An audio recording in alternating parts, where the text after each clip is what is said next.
America द्वारा Venezuela पर किए गए सैन्य कार्रवाई और उसके बाद वहां के राष्ट्रपति को कैद करने को लेकर इस समय पूरी दुनिया में सुर्खियों के अंदर ये चर्चा जो है वो बनी हुई है। चाहे इस चीज को लेकर पूरी दुनिया में अमेरिका को लेकर जो है वो नेगेटिव चर्चा भी इस पर की जा रही है, लेकिन इस चीज की, इस घटनाक्रम की गूंज जो है वो जम्मू कश्मीर में भी अब सुनाई दे रही है, क्योंकि जम्मू कश्मीर के अंदर पीओजे यानी कि पाकिस्तान ऑक्युपाइड जम्मू कश्मीर से विस्थापित हुए लोग अब इस बात को लेकर खुलकर मांग करने लगे हैं कि जिस तरीके से अमेरिका द्वारा पिन पॉइंट ऑपरेशन वेनेजुएला पर किया गया है, उसी तरीके की हमला जो है या फिर ऑपरेशन जो है वो भारत को भी पीओके के अंदर करना चाहिए। और उस जमीन जो भारत का हिस्सा है और जहां से लगातार न केवल आतंकी घुसपैठ कर यहां आते हैं बल्कि ड्रग्स का एक बहुत बड़ा कार्टेल जो है वहां से चलाया जाता है, उसे आजाद करना चाहिए। इस पर बाकायदा एसओएस की तरफ से एक लेटर जो है वो प्रधानमंत्री को लिखी जा रही है और यहां पर हम एसओएस के चेयरमैन राजीव चुन्नी जी भी हमारे साथ मौजूद हैं और इसमें मैं आपको दिखा देता हूं। ये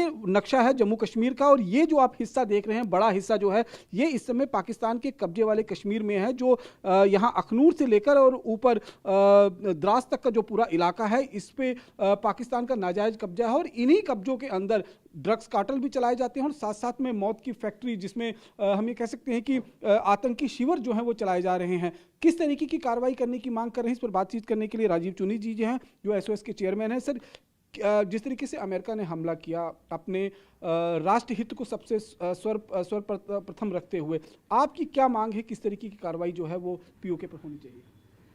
देखिए, हम तो बड़े खुश हैं कि हमें एक रास्ता दिखाया अमेरिका ने कि राष्ट्र को सर्वोपरि रखना चाहिए। हम भी रखते हैं और भारत भी रखता है, हमारी सरकार भी रखती है। तो एक बड़ा अच्छा मौका है कि हम लोग इस तरह का ऑपरेशन एक पीओके में भी करें। इसलिए करें कि अमेरिका तो खाली इस बात से दुखी था कि वहाँ पर ड्रग्स आती हैं उसके देश में, हमारे यहाँ तो ड्रग्स भी आती हैं और उग्रवाद भी आता है। और सबसे चिंता का जो बात है, उग्रवाद का जो जन्म है, जो ट्रेनिंग है वहाँ पाई होती है और लॉन्चिंग पैड्स भी हमारे पीओजेके में हैं जहाँ से हम आए हैं, और वहाँ से आकर वो यहाँ खून खराबा करते हैं, निर्दोष लोगों का खून बहाते हैं। शर्म आती है हमें इस बात की। हम समझते हैं कि इस समय बहुत अच्छा मौका है, भारत भी इस तरह का ऑपरेशन सोचे। इसी तरह की चिट्ठी पत्र हम एक प्रधानमंत्री जी को लिख रहे हैं, फैसला उनको करना है।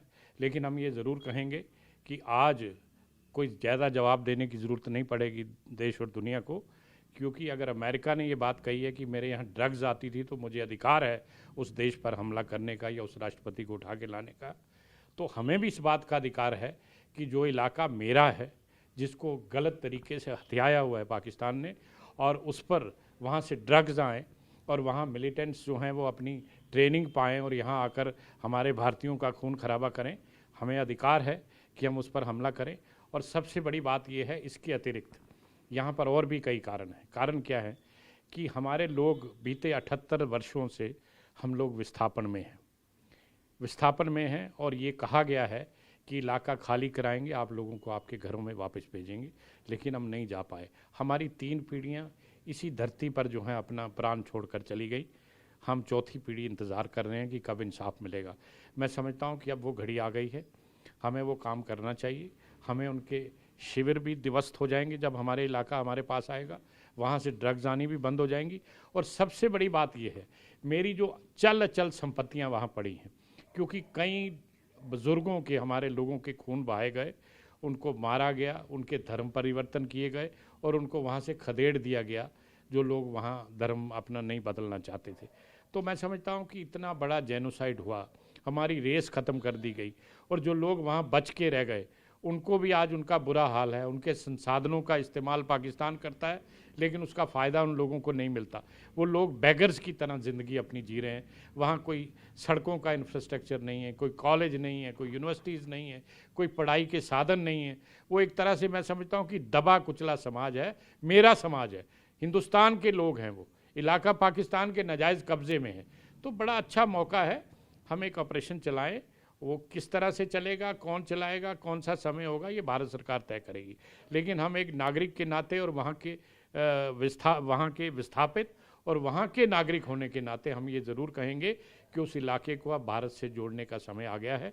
और सबसे बड़ी बात ये है कि अब हमें जवाब भी ज़्यादा नहीं देने पड़ेंगे, क्योंकि जवाब देने के लिए अमेरिका ने पहले से एक ग्राउंड जो है वो बना ली है। देखिए, एक ग्राउंड जो है वो अमेरिका ने तैयार कर दिया और ये वो लोग हैं जो पिछले 78 सालों से अपनी ज़मीन को छोड़कर जम्मू कश्मीर में विस्थापन का दंश झेलते हुए नजर आ रहे हैं। और अब इन लोगों की मांग है कि जिस तरीके से अमेरिका ने वेनेजुला पर सिर्फ ड्रग्स के नाम पर कार्रवाई की है, तो हमारे पास तो और ज़्यादा मजबूत ग्राउंड है, क्योंकि पीओके का वो इलाका जहां पर पाकिस्तान का नाजायज कब्जा है, वहां से न केवल ड्रग्स कार्टेल चलाए जाते हैं बल्कि वहां पर मौत की फैक्ट्री, आतंकवाद को वहां से जो है वो जम्मू कश्मीर में भेजा जाता है, आतंकी ट्रेनिंग वहां पर चलाए जाते हैं, आतंकी लॉन्च पैड वहां पर हैं। तो अब वक्त आ चुका है कि भारत सरकार को भी अमेरिका की तरह एक निर्णायक कदम उठाना चाहिए और पीओके की उस धरती जिस पर पाकिस्तान ने नाजायज कब्जा कर रखा हुआ है, उसे अपने जम्मू कश्मीर के साथ मिला लेना चाहिए। कैमरा पर्सन अनुदीप शर्मा के साथ रमन सैनी, टीवी 9 भारतवर्ष, जम्मू।